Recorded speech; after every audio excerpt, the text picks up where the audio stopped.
ஒரு மனுஷன் இறந்து போன பிறகு தேவதூதர்கள் அவனை கூட்டிட்டு பரலோகத்துக்கு போனாங்களாம். பரலோகத்துல நிறைய ரூம்ஸ் இருந்துச்சாம். அவன் ஒவ்வொரு ரூமையா வேடிக்கை பார்த்துக்கிட்டே வந்தானா. ஒரு ரூம்ல நிறைய தேவதூதர்கள் ரொம்ப சுறுசுறுப்பா வேலை செஞ்சுக்கிட்டே இருந்தாங்களாம். அந்த ரூம்ல ஏகப்பட்ட லெட்டர்ஸ் இருந்துச்சாம். அந்த தேவதூதர்கள் எல்லாம் அந்த லெட்டர்ஸ் எல்லாம் பிரிச்சு அதை படிச்சு சீல் போட்டு தனித்தனியா பிரிச்சுக்கிட்டு இருந்தாங்களாம். இது என்னது அப்படின்னு அந்த மனுஷன் தான் கூட இருந்த தேவதூதனை பார்த்து கேட்டானா. இதுதான் பூமியில இருக்க மனுஷங்கள்லாம் தேவன் கிட்ட வைக்கிற அவங்களுடைய ஜெப விண்ணப்பங்கள். இன்னும் கொஞ்ச தூரம் போனது அங்க இன்னொரு ரூம் இருந்துச்சாம். அதுல ஒரே ஒரு தேவதூதன் மட்டும் இருந்தானா. அந்த ரூம்ல ஒரு 10-12 லெட்டர்ஸ் இருந்துச்சாம். தேவதூதன் ரொம்ப சோகமா தனியா உட்கார்ந்துட்டு இருந்தானா.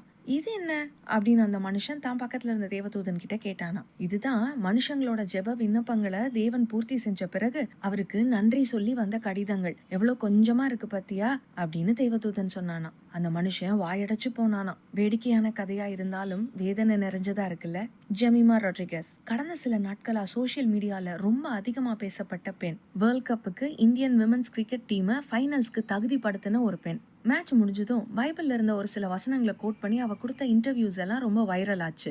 ஜெமிமாவோட கடந்த ஒரு வருட கடின வாழ்க்கை பயணத்தை பார்த்து அவளுக்கு இன்னைக்கு கிடைச்ச இந்த வெற்றியை பார்த்து ஆண்டவர் தன்னை நம்பினவங்களை கைவிட மாட்டார், அவர் தன் ஜனங்களுக்காக யுத்தம் செய்வார், தன் மகள் ஜெமிமாக்கு அவர் வெற்றியை கொடுத்தார், தான் பிள்ளைய தேவன் ஒருபொழுதும் வெட்கப்பட விட மாட்டார்னு பாராட்டி புகழ்ந்து புலகாங்கிதம் அடைந்த பல பேர்ல நானும் ஒரு ஆள். ஆனா இதை விட மேலான ஒரு விஷயத்த நாம இந்த ஜெமிமா கிட்ட இருந்து கத்துக்கணும். அது விடாமுயற்சி, கடின உழைப்பு, நம்பிக்கை, போராட்டம், சாதனை, இந்த மாதிரியான பல நல்ல விஷயங்களை விட மேலானதான ஒரு விஷயம் தேவன் தனக்கு செய்த நன்மைக்கு நன்றி செலுத்துதல். ஜெமிமா தன்னோட இன்டர்வியூஸ் எல்லாத்துலயும் சொல்ல மறக்காத ஒரு விஷயம் தேங்க்ஸ் டு ஜீசஸ்.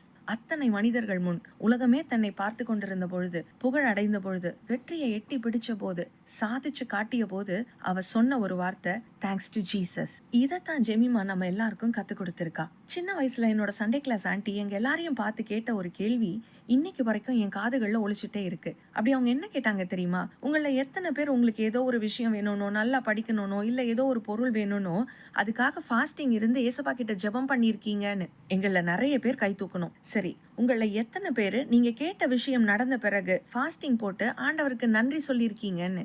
எங்கள யாருமே கை தூக்கல.